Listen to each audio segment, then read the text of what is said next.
The Harding Center has attractive, affordable apartments. The Harding Center is a senior housing community open to everyone 55 years old or better.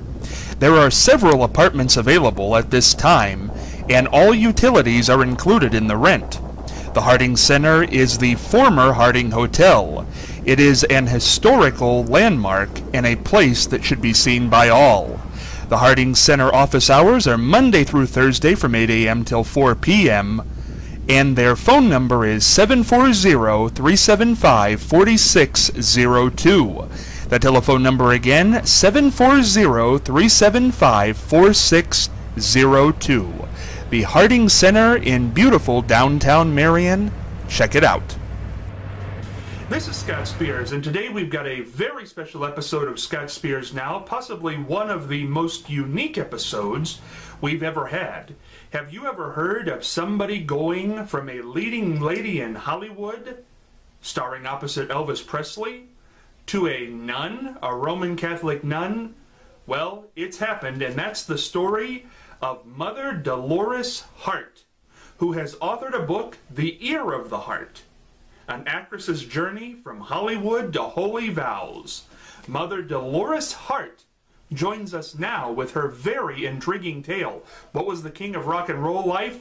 What's it like to be an actress? What's it like to be the only nun to vote for the Academy Awards? What's it like to be in a convent? So much to talk about with Mother Dolores Hart. Right now on Scott Spears Now. This is Scott Spears, and today we have a most interesting story, that of Reverend Mother Dolores Hart, an actress who made her film debut in 1957 alongside Elvis Presley, and then in 1963 became a full-fledged nun. What an interesting life she must have led. Along the way, she's done all kinds of interesting things, and we are so glad to have her via Skype today. Reverend Mother, how are you? Very good, thank you. I appreciated your introduction, but I just wanted you to know I was a postulant in 1963. It took me 7 years to be a full-fledged nun. Now, what is a postulant for those of us who are not heavily involved in the religion, Catholic religion? A postulant in, well, I would say in our terminology, means one who postulates, one who asks. And to ask, in that sense, a postulant would be one who is asking to enter. Ah. And a person enters the abbey with with part of the habit, with just the dress and a small veil, and that person is a postulant for 1 year. And then, God willing, things work out all right, then you become a novice. And I think a novice in any profession, you know, is one who is beginning, a beginner, a learner. Then after another 2 years, you can take a time called commitment, where you commit yourself to the abbey, and you commit through a very particular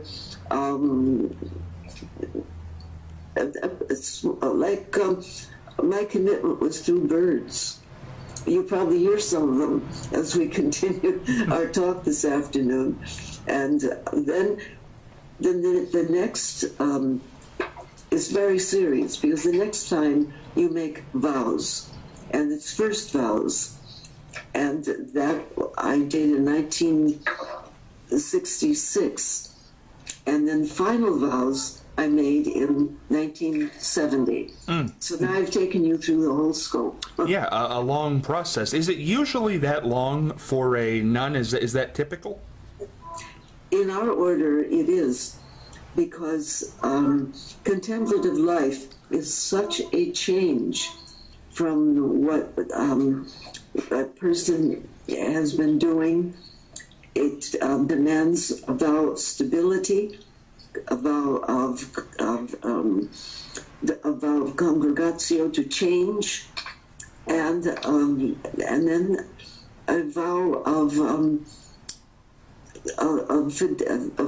chastity. And so that's very serious. It asks a great inner discovery of oneself. It asks for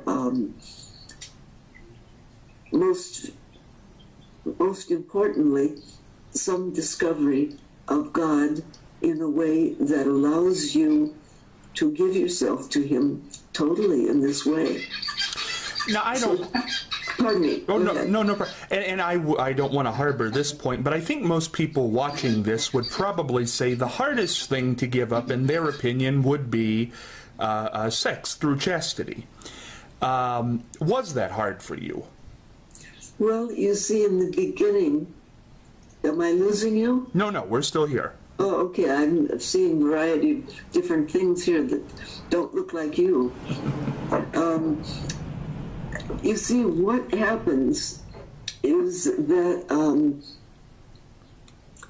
you discover that sex is usually only understood in the genital dimension of creating and some kind of a response of a momentary pleasure, or a pleasure for longer than that, but it's strictly geared to that level of sex in which most young people are attracted to one another, and older people too. I'm not to say that it's just us kids, but sexuality has a transcendent capacity of experience, and that comes, I think, when, for example, you see a great piano player and you see his hands touch the keys. That's a sexual action that can be more thrilling, more moving than any of the less, let's say, intense ways of a woman singing. A woman carrying her child can be, in her arms, can be as sexual for her as creating the child. So sexuality has it has many levels of intensity that are to be explored. Right, I think a lot of people would agree with you. So is that to say, since 1963, you have been celibate? Yes. And has that ever been a problem for you personally? I think it's, when you say a problem, you mean, do you see, the sexuality for me always related to a person. There wasn't sexuality. I didn't really experience or understand or know the meaning of the word as something that awakened me until I saw someone or was with someone who awakened my sexuality. And so in the monastery, your sexuality is awakened in a completely new way. Very well. In a way that is very hard to explain, because you're coming from a whole different element. I imagine if you would ask an astronaut How was his sexuality awakened when he first saw the Earth from the moon? Yeah, it's very well put, I think. Reverend Mother, I want to go back to the beginning of your life here. Why did you choose acting? Why was that a vocation you wanted to get involved with? I think it was very simple, because my daddy was picked up by a talent scout when I was practically in my mother's arms. He looked, let's say he was a very handsome, younger Clark Gable when Gone with the Wind had just come out. And so they went off to Hollywood, and my grandmother kept me in Chicago because they all felt it would be better for me not to be transported there until things settled down. And by the time I would say I was 3, my mother brought me to Hollywood, Beverly Hills, where she lived. And I think that the painfulness of that venture was that my mother and father did get a divorce by the time I was 6 years old. And the agreement then was for me to go back and have my school with my grandparents and come to California in the summers. Well, with my grandfather, he was a projectionist in a theater, and from that from that standpoint, he always would take me to the theater every time, maybe once or twice a month. Sometimes it even got to be every weekend, to help him because he liked to sleep during the films. And my job was to tap him when the reel was coming to the end so that he could go and change the reels. Never put on the sound, though, so all I could see was actually the film being done. Now, this is answering your question in a long, drawn-out way, I'm afraid. But you see, I always wanted to find where my daddy was and to do what he did. And then when I was with my grandfather, that only intensified my desire, because I told him very clearly I want to be a movie star. And he used to say to me, "You'll be better than any of them. I've seen them all, honey, and I trust and know what I'm talking about." Well, when you have a mentor like that give you the courage and anticipation of something when you're just a kid, 9 years old, you do come to believe in yourself more than if you were in another context. Very interesting. Reverend Mother, a lot of people find acting to be very difficult to get in. They find the rejection of it very difficult. How was it for you? Well, I can't say that I felt the rejection of it, because I was completely lucky, to say the least. How many kids did they look for to play opposite Elvis? I wish I could tell you, but I'm sure there was a long line of young, beautiful blondes, and some far more equipped than I to, and I was chosen. That was an amazing gift of the studio heads, of the people who saw the film, and of the Lord who had my vocation in mind. So then I was given a 7-year contract, offered that by Hal Wallace, very year that we did Loving You. So I jumped for that. And to think now that I had a possibility of of the next 7 years opened to me by Mr. Wallace. And I didn't have to go pounding on doors to get a job to get it. That was amazing. Well, every time I think about it, I think how fortunate I was. Tell me. I do know my friends who were with me, the actresses and actors that I lived with. I could see the hell they went through just when one job didn't work out. I mean, they thought they were damned. Truly, actors have a tremendous problem with that. Tell me about Elvis Presley.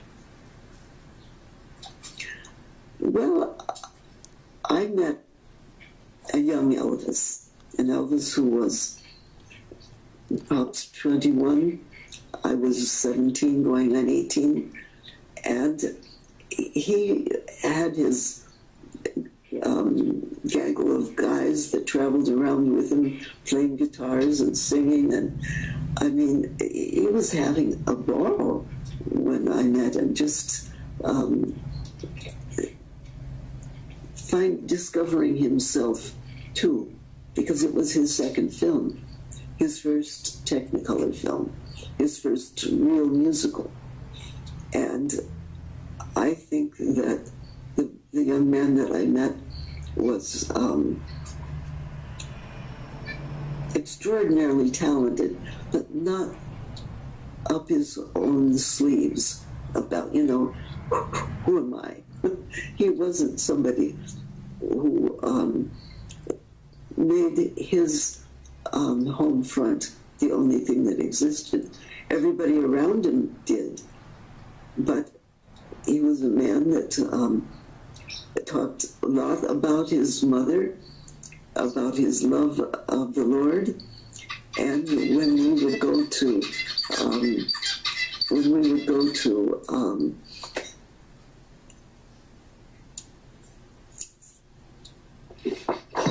what was the name of the King Creole? That was it. That was the second film. Yeah, Loving You. Loving You was the first one. But when we went go to King Creole, by that time, he was very interested in becoming a fine actor, because he told me, I want to be the next Jimmy Dean. Mm-hmm. He loved the film that we were doing, and he loved the fact that it had a dignity, and it offered him the chance to play a guy with some real feelings, with a real response for his women, not just singing the guitar to them. And I think if he had had different agents, they might have saved his life. What could you tell us about Elvis Presley that we do not know? I wish I knew. Well, go ahead. Oh, no, I was going to say that I have already said to many people that when we were in King Creole, we had to wait sometimes in the hotel rooms. He would go and get the Gideon Bible from the shelf and come over and open it up and say, "What's this mean to you, Dolores?" Miss Dolores. He always called me Miss Dolores. And then he would speak one of the texts in the Bible and give his impression of it. Or he would ask me to do the same. I think he was a man who was very much in love with the Lord Jesus. He said at one time when a group of kids were out screaming, "I want to see the King, I want to see the King," and he opened the door and said, "The King is the Lord. The King is not Elvis Presley." What do you feel happened to I know you weren't with him later on in life. What do you feel happened? Was it just the people who surrounded him, do you think, took over on him? I was also the niece of Mario Lanza, and I saw my Uncle Mario when he was a young man, first in love with Anne Blythe in the movies. And then I saw the man in the casket when he was only 39. I do think that the people who surround us, if we're popular, if we have fame, especially if we have a lot of money, especially money, because greed runs so many men's hearts and women. And I think that the combination of those elements can change a person's outlook. Anything can. Right. Do you think in the particular case with your uncle and possibly Elvis, is it the people around them who maybe bring the money to the forefront? They feel they can make money off this person, or is it the person themselves who sees the money coming in all of a sudden and changes their attitude about things? I think it's both. I think it's both and. Everything is always... Everything is a drama in life or out of life, you know. If you don't hold to the depth of what you believe, someone will take it away from you if you're not strong enough to maintain it. There has been, this is the last question about Elvis, there has been a lot made that he was a kind of a ladies' man, and he dated a lot of the women in his films. Were you one of the women he dated? He asked me to go out very clearly. The advice given to me by my grandfather: if you ever get a job and you ever do anything, don't fool around. Wait for your joys after your work is done. I mean, it was something like that. I can't remember exactly the tune he whistled, but it was always, you know, don't mix joy with pleasure. That was the bottom line. And I said to Elvis, I don't think I can go out with you right now because we've got to be up. I have to be up at 5:30 in the morning to get to a makeup call. I'll never do it if I'm out at night dating. You just have to know that's how I feel about it. And he said, I really respect that you feel very serious about this, and I will definitely I will definitely wait, and afterwards we'll see. Well, afterwards he never asked me again. Reverend Mother, it's kind of unique. What makes your story unique is that you went from acting to being a nun. We learned early on in this interview how you became a nun, but what made you decide to leave acting to pursue this? Well, Scott, I think it wasn't... If it had been my decision, I would have stayed and married Don and kept my career. I really loved it and really wanted it. But I was taken. I don't know how to express it. It's, I guess the only way I have been able to try to make it sound communicable is when you fall in love. You want to be with a certain person. You want to go with them. You don't care what happens. That's for you. And if it doesn't work, then you go through the heartbreak of it. when I first came to Regina Laudis, it was something like falling in love. I absolutely wanted to be in this place. I was drawn here. It was a magnet. And when I left to go do a film or do something, I couldn't wait until I could come back for a vacation. In the beginning, it didn't occur to me, oh, well, you're going to have to leave and give up your career. In fact, one time I even mentioned to the abbess, Mother Benedict, you don't think I could ever do something like this? And she threw up her hands and said, no, Dolores, you go do your movie thing. That's really the best thing right now. And I was so relieved. I didn't even know how I could have thought about it. But gradually, the realization of life itself and the struggle that we have to be redeemed came to me when I did Lisa, the film with Stephen Boyd in 1962 or 61, about a young woman who had been in Auschwitz. And I had to play a part of a woman who had been a medical experiment in Auschwitz. I couldn't even imagine what I needed to learn, how to understand myself and my body, how to take on a part like this.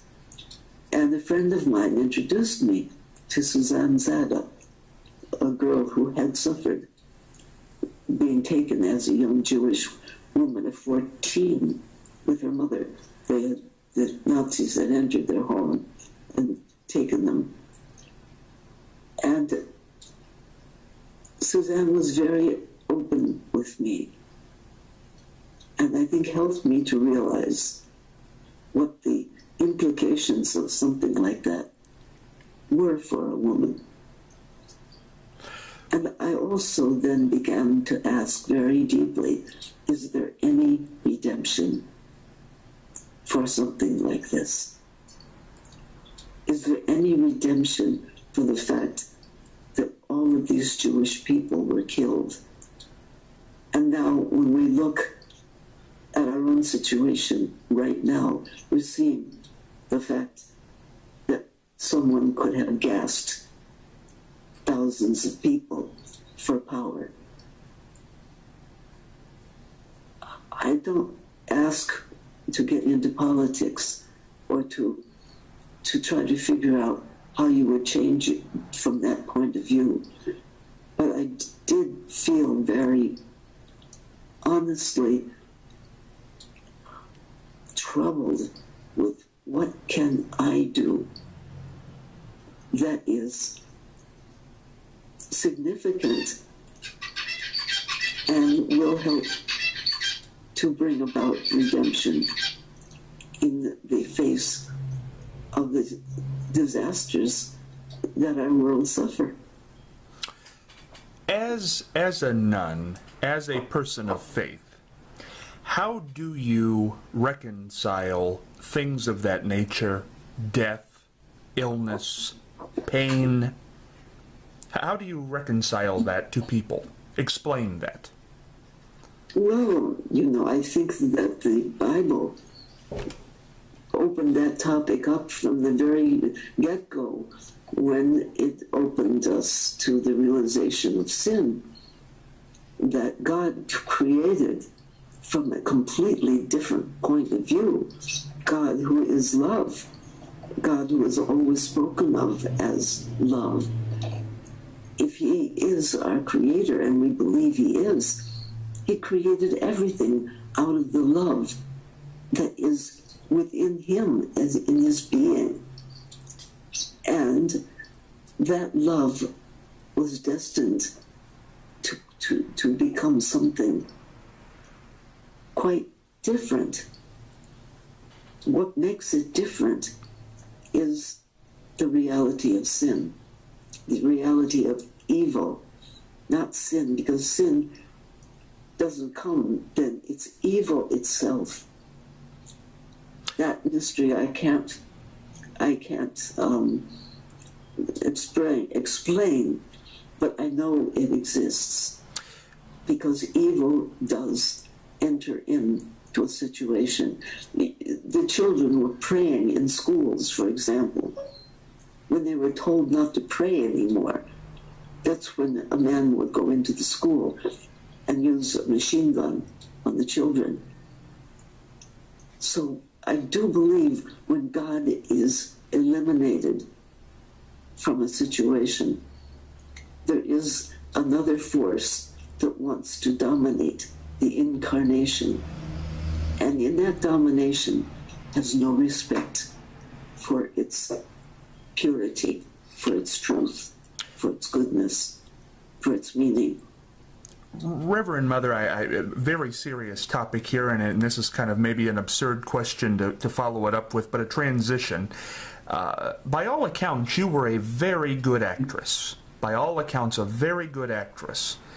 Do you ever regret in the last 50 years, not immediately, after you left the acting profession, 50 years, though, since 1963, have you ever thought, I maybe should have stayed in a little longer, I maybe, if I'd stayed in, I could have become wealthy and given some of that money to the church? Have you ever had a regret when it comes to the acting career?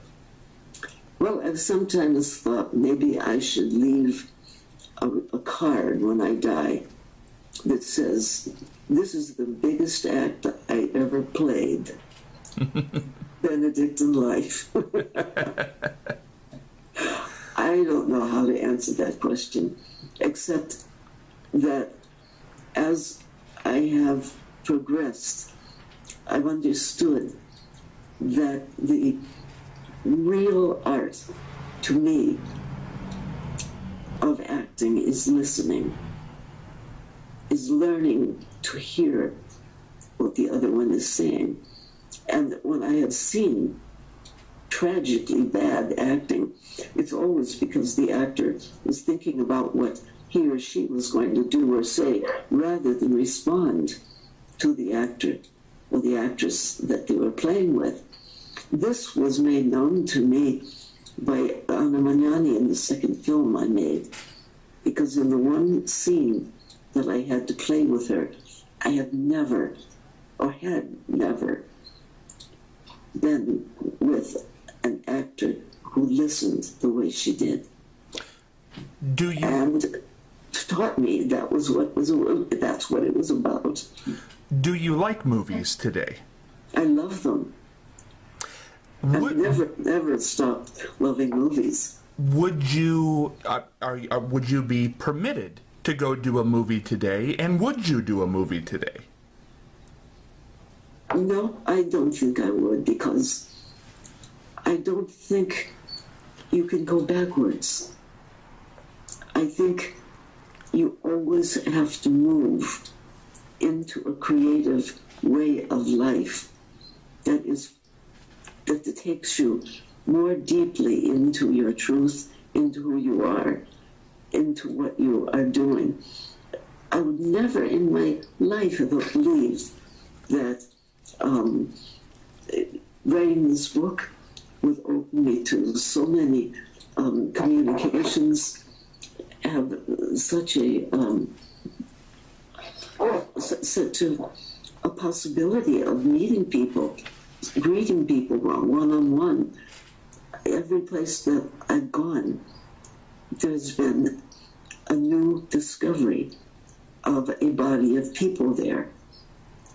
And that I don't think I would ever have, I may not have ever had that even as an actress. Mm-hmm.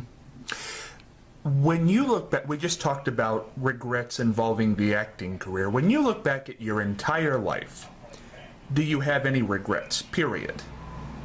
Oh, golly, would you like to be my confessor? What's the biggest regret? I think the biggest regret is my own capacity to move without looking at the bodily reaction or response that is that's in front of me. And I regret in many ways meeting people and not having really understood the issues that were there, not having known what was necessary to be a real servant. What was more important was my own act. Is this, I don't mean this in any negative way, but because you've said it twice, is being a nun an act in a way for you? I think that Jesus was the first actor. Do you think... Jesus was created to come into the world, to bring forth the message of the body to us. Who is the body that is now the Son of God? But his whole gospel, everything that he says, it's the voice of an actor saying, do you understand what's going on? Do you understand the message of this play? Now, when I talk about an actor, I can talk about him as a human being doing a certain script in order to get money, to get a job. But sometimes an actor has to go farther to be who he really or she really is in order to present a message that he believes in. That, in that sense, I can be an actor or an actress when I am a nun. I can also be a nun and have completely thrown away the act and just said, oh, what's it all for anyway? What would you like to be remembered for? What is your message? I would just like people to remember my name. I have to tell you, Reverend Mother, this has been a fascinating conversation because I think you realize as well as we do that your life has certainly been unique. And your answers are very honest, and I certainly appreciate that. And I do want to wrap up with this question because I think the conversation we just had in regard to acting and being a nun is very fascinating. Do you believe the explanation that you just gave about Jesus being the first actor, do you think that would make other people in the religious community or faith-based community angry? Do you think they would agree with you? Probably not. But I don't imagine that it's... See, I spend a lot of my life trying to say the things that I thought would make people happy. And it didn't make them happy at all because they misunderstood what I was saying. So I finally came to the point, don't try to make someone happy or make someone like you, or don't do anything that is artificial. Just be and do what you really are and think. Say what is in you. If someone can't agree with it, all right, fight me. I don't mind, because somebody will say, well, I think Moses was a better actor, or I think John Paul II was a better actor, or it might even be a Chinese or a Japanese man who was a better actor. I'd love to talk about it. Did being this honest, even though you faced some negative response, did it make you happy? Not necessarily. I don't think that you say and do what you feel must be said in order to be happy. You say it in order to keep yourself from losing yourself. Are you happy today? No, because I would really love today to be out with the dogs. Well, I tell you. After we hang up, I'm going to go out and run with them, and maybe that will change my whole response to you. Seriously, though, I'm joking with you now. I love talking with you. It's been a wonderful interview. Well, and indeed, it has made me very happy to know you. Well, I am glad, and I hope maybe we can do this again in the future.